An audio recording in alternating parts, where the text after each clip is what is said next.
if you look into the investigation into Tower 7, the findings of the investigation into it were that the North Tower, when it came down, had set off a load of fires in Building 7.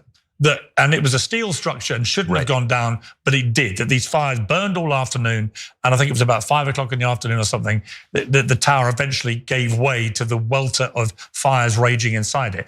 And it was the only time that had happened to a structure that was built in that way. However, there has been another tower very similar to that in structure, which has since gone down in Tehran. So it's no longer the only one. In other words, there is another example of a tower like that collapsing.